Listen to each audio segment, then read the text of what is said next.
안녕하십니까. 최고쌤과 함께하는 즐거운 역사 카페에 오신 것을 환영합니다. 오늘은 디딤 영상 네 번째죠. 삼국과 가야의 성립 그리고 발전 과정 항쟁까지 살펴보도록 하겠습니다. 교과서 24페이지를 펴주시면 되겠습니다. 자, 먼저 고대 국가라는 것이 어떻게 시작되었는지 살펴볼 텐데요. 고대 국가 이전에는 연맹국가라는 단계를 가지고 있죠. 이 고대 국가와 연맹 국가의 차이점이 무엇일까요? 화면을 보면 연맹 국가 이전에 군장 국가라는 형태가 존재하고 이 군장들이 서로 연합하여 가장 강한 부족을 중심으로 연맹 왕국을 형성하게 됩니다. 그리고 연맹 왕국 중에서도 가장 강한 부족이 왕의 자리에 오르면서 중앙 집권적인 체제가 만들어지는 것이 고대 국가라고 할 수 있죠. 그래서 고대 국가라 함은 강력한 왕권을 중심으로 그 밑에 귀족, 평민, 천민 순으로 계층이 만들어진 것을 주로 이야기합니다. 자, 그러면 삼국은 어떻게 연맹 국가에서 고대 국가로 발전하였을까요? 자, 삼국은 5부 또는 6부를 중심으로 한 연맹 국가에서 출발하였죠. 하지만 이러한 조직은 관등제를 바탕에 둔 중앙 관료 조직으로 재편되면서 왕을 중심으로 한 중앙 집권 국가로 형성되게 됩니다. 하지만 국가의 중요한 일은 여전히 귀족회의에서 결정하였다고 합니다. 삼국의 귀족회의는 고구려는 제가회의, 신라는 화백회의, 그리고 백제는 정사회의라고 불리었다고 하죠. 삼국이 고대 국가의 기틀을 마련한 시기에 대해서 살펴보겠습니다. 먼저 고구려 2세기, 백제 3세기, 신라 4세기 순서로 국가의 체제를 갖추었다고 봅니다. 그리고 부여와 가야는 연맹국가 단계에 머물다가 각각 고구려와 신라에 의해 멸망당하였죠. 다음으로 고구려의 성장에 대해서 살펴보겠습니다. 자, 고구려는 국내성을 중심으로 삼국 중 가장 먼저 고대 국가의 체제를 정비하였습니다. 1세기 태조왕 때에 옥저를 정복하고 현도고은을 공격하여서 영토를 확장하게 되고 이것을 바탕으로 왕권이 더욱 단단해지죠. 그 다음 고국천왕 때에는 부자, 아버지에서 아들로 상속되는 왕위 계승을 확립하게 되고 행정구역을 5부로 개편하여서 왕권이 더욱 강화하게 됩니다. 그리고 4세기 초 미천왕 때 낙랑군을 완전히 몰아내고 대동강유역을 확보하여 대외 진출의 발판을 마련하였죠. 그러나 고국원왕 때 전연의 침략을 받으면서 국력이 약화되고 백제 근초고왕이 공격해서 고국원왕이 결국 전사하는 등 큰 위기를 맞게 됩니다. 이러한 위기를 극복한 사람이 바로 소수림왕이죠. 소수림왕은 국가체제를 단단하게 정비하고 불교를 수용하여서 국민의 정신을 하나로 통합하면서 또 태학을 설립하여 학문적인 발전을 장려하는 등 국가 조직을 새롭게 정비합니다. 특히 국가의 법인 율령을 반포하여 질서를 아주 단단하게 세운 것이 소수림왕의 업적이라고 할 수 있겠습니다. 다음으로 백제의 성립 과정에 대해서 살펴보겠습니다. 백제는 고구려에서 내려온 유이민과 한강 유역에 살던 토착 세력이 연합해서 세워진 국가라고 합니다. 유이민 집단이 우수한 철기 문화를 가지고 있었고 백제가 한강 유역에 진출하려는 낙랑군을 막아내면서 주변을 통합하게 되죠. 특히 3세기 고이왕 때에 영토를 크게 확장하면서 통치 조직을 정비하였습니다. 왕 아래에 육자평을 비롯한 16등급의 관리를 두고 관리의 복색, 관리가 입는 옷의 색깔이죠. 이것을 통해서 그 관리가 어떤 등급인지 알 수 있도록 복색을 제정하였습니다. 그리고 역시 율령을 반포하여 고대 국가로 발전하는 기틀을 마련한 것이 고이왕의 업적이라고 할 수 있겠습니다. 그리고 그 아래쪽에 생각 넓히기 자료를 봐주시기 바랍니다. 백제와 고구려의 건국신화에 보면 결국 고구려와 백제 모두 부여계통이라는 것을 알 수가 있죠. 그래서 백제의 초기 무덤과 고구려의 무덤이 닮아 있다는 이야기를 하고 있습니다. 이것은 여러분들이 한번 자세히 읽어보시기 바랍니다. 자, 다음 26페이지로 넘어가서 신라의 성장에 대해서 살펴보도록 하겠습니다. 자, 신라는 지정학적 위치가 한반도의 동남쪽에 있어서 중국의 선진 문물을 받아들이기에 가장 먼 위치에 있습니다. 그래서 그런지 삼국 중 가장 발달이 늦었다고 하죠. 이 신라는 진한, 사만 중의 하나이죠. 진한의 사로국에서 출발을 했다고 합니다. 그리고 고조선 이후에 들어온 유이민과 결합을 하면서 시작된 나라라고 합니다. 이 신라에서는 박석 김씨가 교대로 왕으로 선출이 되면서 세력을 키우다가 4세기 후반 내무랑 때부터 고대 국가의 기틀이 완전히 마련이 되죠. 그때 김씨가 왕위를 독점하게 되고 왕을 부르는 칭호도 당시 이사금에서 마립간으로 바뀌게 됩니다. 바로 대군장이라는 뜻을 가지고 있죠. 자, 여기에 대해서는 아래쪽에 활동하기에 자세히 나와 있으니 한번 자료를 보면서 문제를 풀어보도록 하겠습니다. 지금 자료 1에서 5까지 어떤 칭호를 뜻하는지 여러분들이 빈칸을 채워보시기 바랍니다. 자, 정답을 확인해 볼까요? 첫 번째, 박혁거세의 시대에 이 지배자의 칭호는 군장, 귀인이라는 뜻을 가지고 있었죠. 바로 기억에 들어갈 단어는 거서간이 됩니다. 두 번째, 남의 차차웅이 즉위하였다 라는 말이 나와 있죠. 이 차차웅은 무당이라는 뜻을 가지고 있죠. 즉 종교적인 지도자의 역할도 함께 했다는 것을 알 수가 있습니다. 그 다음 디귿의 이사금은 이빨이 많은 사람, 즉 나이가 많은 연장자를 뜻하고 있다고 볼 수가 있고요.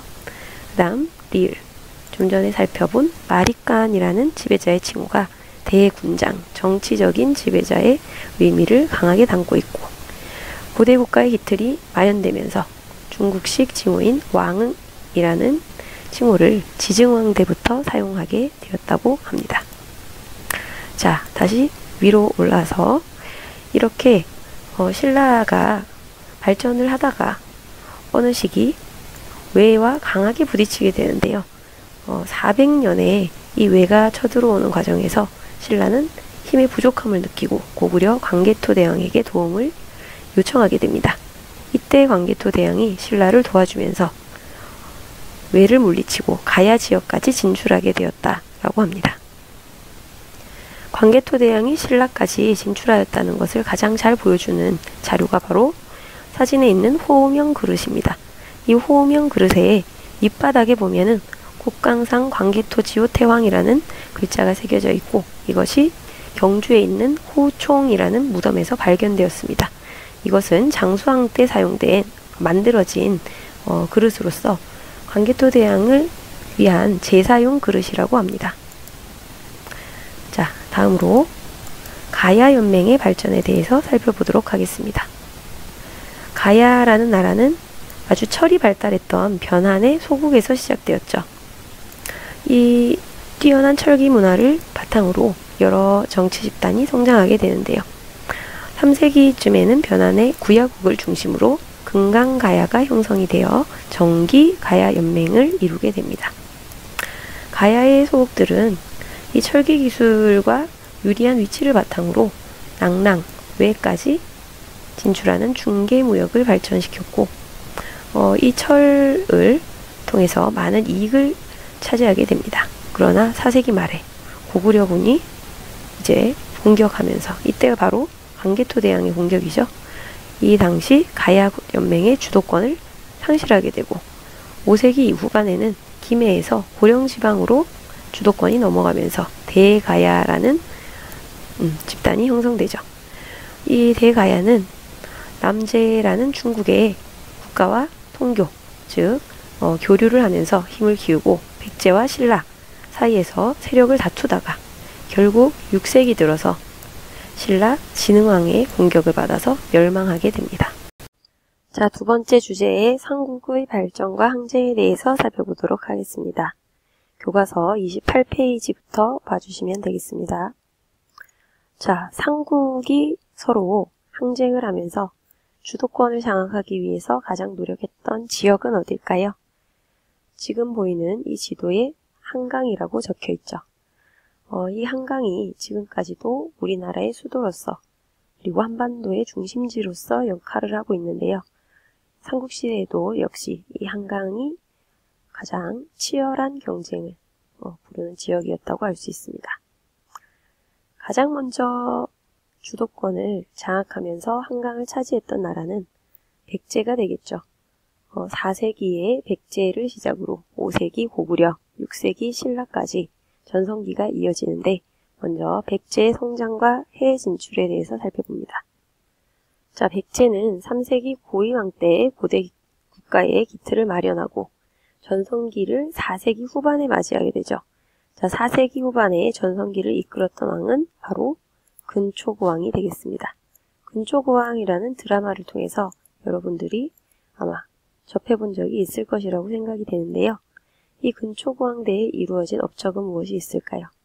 일단 국내로는 부자 상속을 통해서 왕권을 강화하였고 또 고구려의 평양성을 공격해서 심지어 고구려의 왕이었던 고구건왕을 전사시킵니다. 그리고 남쪽으로는 마한을 통합하고 가야 지역까지 지배권을 행사했다고 하죠. 그렇다면 해외에는 어느 지역까지 진출하였을까요?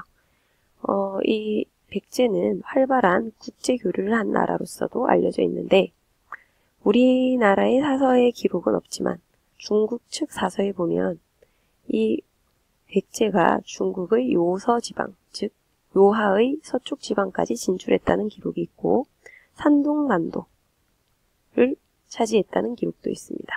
그리고 중국 남조의 동진과도 활발한 교류를 했다고 하죠. 이렇게 북쪽으로 남쪽으로 영토를 넓혀간 백제는 4세기에 아주 강한 국가로서 자리를 잡게 됩니다. 또한 일본의 큐슈까지 교류를 하였다고 하죠. 침류왕 때에는 불교를 수용해서 사상적인 통합을 표하면서 더욱 국력을 키워나갔습니다. 그러나 이것이 오래가지는 못하죠. 5세기 고구려가 점차 발전하면서 백제의 전성기는 무너지게 됩니다. 고구려는 4세기에 소수림왕을 시작으로 국력을 다지다가 5세기에 들어오면서 본격적으로 강력한 국력을 형성하게 되는데요. 이 소수림왕의 국력을 바탕으로 바로 광개토대왕 때 엄청나게 영토를 넓히게 되죠. 광개토대왕에 대해서는 여러분들도 본 적이 있겠지만 태왕사신기라는 드라마를 통해서 굉장히 큰 인기를 얻었죠. 이 광개토대왕은 백제를 공격해서 한강 이북 지역까지 차지를 합니다. 한강 지역은 장수왕 때 차지를 하고요. 그리고 500년에 5만의 군사를 신라에 파견해서 신라에 쳐들어온 외를 격퇴하고 한반도 남부 지역까지 특히 가야까지 영향력을 확대했다고 합니다. 그리고 오른쪽의 지도에서 볼 수 있듯이 북쪽으로 특히 요동지방을 포함한 만주지방 쪽으로도 대규모의 영토 확장을 하였는데요. 이것이 바로 고구려의 5세기 영토 지도가 되겠습니다. 장수왕 말기에 가장 큰 영토를 차지하고 있었다는 것을 알 수가 있죠. 이렇게 영토를 활발하게 펼쳐나가면서 이 광개토대왕의 아들인 장수왕 때에 이르면 아예 수도를 남쪽으로 옮겨버립니다. 이 남쪽으로 진출하려는 정책을 바로 남진정책이라고 하죠.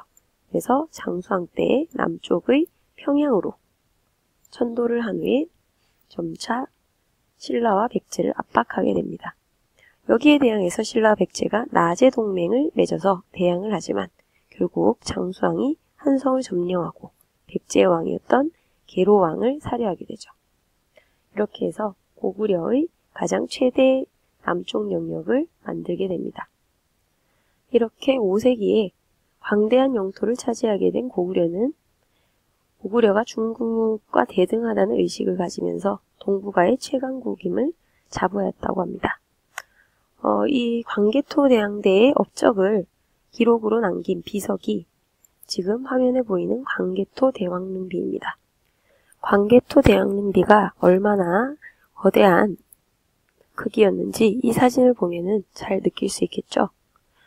이 비석의 사면을 둘러가며 굉장히 많은 내용이 적혀 있는데 그 내용은 광개토대왕의 정복 활동 그리고 묘를 관리하는 방식과 관리자의 신분 등이 기록되어 있다고 합니다. 이 고구려는 당시 중국을 중심으로 하는 세계관을 부정하고 고구려가 중국 못지않은 아주 훌륭한 국가라고 생각했는데요. 활동하기에 보면 자료 1, 2, 3이 나오죠. 즉 고구려가 중국과 다른 독자적인 용어를 사용하고 중국 황제와 같은 의미인 태왕, 대왕이라는 용어를 사용했다는 것. 그리고 이 영락대왕, 광개토대왕의 업적을 굉장히 자부심을 가지고 기록했다는 것을 알 수 있고 중국만 사용한다고 생각했던 이 황제의 상징이죠. 황룡을 바로 고구려의 묘에 사용했다는 것도 볼 수 있습니다. 자, 그러면 지금 자료 1, 자료 2에 나오는 문제의 답을 풀어보도록 하겠습니다.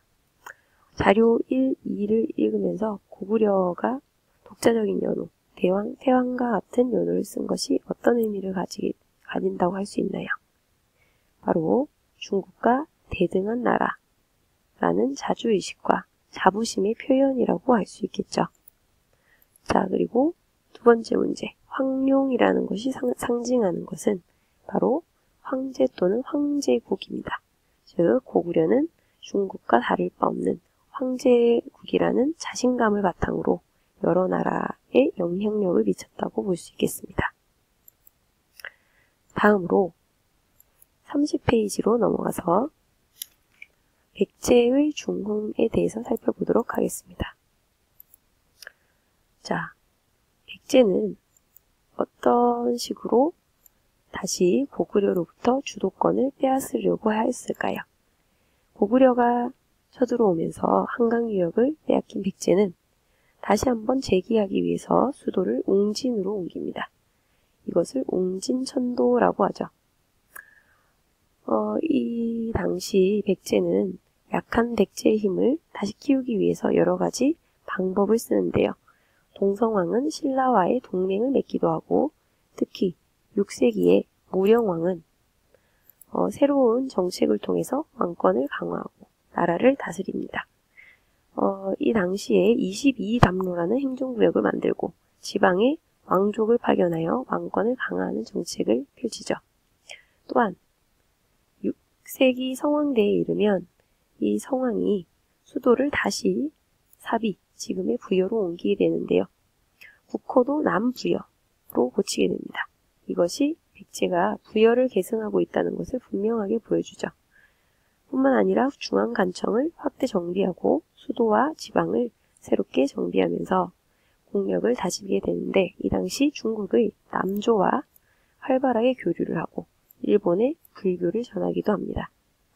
이렇게 힘을 모은 성왕은 신라와 연합해서 고구려로부터 다시 한강 유역을 되찾습니다. 그런데 이때 신라가 이 백제에 뒤통수를 쳤다고 할까요? 다시 약속을 어기고 공격을 하게 되죠. 이때 신라와 백제와의 전쟁에서 특히 관산성 전투에서 성왕이 패하면서 전사하게 됩니다. 자, 관산성 전투에 대한 자세한 내용은 아래쪽에 자료 읽기에 있으니 참고하시길 바랍니다. 자, 마지막으로 신라의 한강 진출과 영토 확장에 대해서 살펴보도록 하겠습니다. 결국 최후의 승자라고 할 수 있는 신라가 세력을 확장하는 과정은 어떻게 될까요? 5세기 고구려가 남진 정책을 추진하면서 힘을 키우자 신라의 율지왕이 백제의 비유왕과 라제 동맹을 결성합니다. 그리고 신라의 소지왕과 동서왕은 혼인 동맹을 맺기도 하죠. 본격적으로 6세기 지증왕 때부터 신라는 국가체제를 정비하기 시작합니다. 지증왕 때부터 바로 마립간에서 왕이라는 지배자의 칭호로 바뀌게 되고 국호를 신라로 정하게 되죠. 이 신라의 의미는 다음과 같습니다. 왕의 업적이 날로 새로워진다는 의미의 신과 사방을 아우른다라는 뜻의 라가 합쳐져서 신라라는 나라의 이름을 가지게 되었다고 합니다. 또한 지증왕 때에는 수리서, 즉 농경을 위한 사업이죠. 그리고 우경의 보급, 우경이란 소를 이용하여 농사를 짓는 것을 이야기합니다. 이런 것들을 통해서 농업의 발달을 꾀하게 되고 또 울릉도와 독도의 일원인 우상국을 정벌하게 되면서 영토도 넓히게 됩니다. 다음으로 법흥왕 때에는 상대릉과 병부를 설치하면서 관직을 정비하고 관리들의 등급을 17등급으로 나누고 복색으로 서열을 구분하는 등 통치체제를 만들어갑니다. 특히 나라의 법인 율령을 마련하고 불교를 공인하게 되죠. 이 불교의 공인 과정에서 이차돈이라는 사람이 순교하게 되죠. 이차돈의 순교비입니다. 기존의 신라의 토착 세력이 불교를 반대했었기 때문에 이 불교를 공인하기 위해서 이러한 과정을 거쳤다고 보고 있죠. 그리고 금강가야를 바로 법흥왕 때 멸망시키게 됩니다. 자, 그럼 신라의 전성기 진흥왕으로 넘어갑니다. 이 진흥왕 때에 바로 화랑부가 국가적인 조직으로 개편이 되면서 큰 힘을 발휘하게 됩니다. 또한 불교 교단을 정비하면서 황룡사를 건립하죠. 황룡사의 9층 옥탑을 건립한 것은 선덕여왕대지만 황룡사를 처음 건립한 것은 진흥왕대입니다. 이렇게 아래 위로 넓은 영토를 확장하기 위해서 이 진흥왕이 노력을 하게 되는데요. 먼저 백제 성한과 연합을 해서 고구려를 막아낸 다음에 다시 백제를 공격해서 한강 유역을 결국 차지하게 됩니다. 이 한강 유역을 차지했다는 기념비, 증거가 되는 것이 바로 북한산 순수비가 되겠습니다. 여기서 순수비란 왕이 정복한 지역을 다시 돌아보고 기념하였다라는 이야기가 됩니다. 이 화면을 보면 북한산 순수비가 세워진 위치가 보이시죠? 바로 북한산의 비봉의 절벽 위에 세워져서 이 한강과 서울을 한눈에 바라볼 수 있는 위치라고 할 수 있습니다. 이렇게 한강을 점령한 진흥왕은 대가야까지 정복을 하여서 결국 이 시기에 가야는 완전히 멸망하게 됩니다. 그리고 동해안을 따라서 함흥 평야까지 진출을 하게 되죠. 아래의 지도가 바로 진흥왕 때 이루어진 최대 영토가 되겠습니다. 이렇게 넓은 영토를 확장한 진흥왕은 이것을 기념하기 위해서 단양 신라 적성비를 비롯한 4개의 순수비를 세우게 됩니다. 자, 지금까지 삼국의 발전과 항쟁 과정에 대해서 살펴보았습니다. 다음 주에는 예고한 대로 모둠별로 미션을 주기로 했죠. 모두 열심히 공부해서 좋은 결과를 얻기를 바랍니다. 다음 시간에 만나요. 안녕.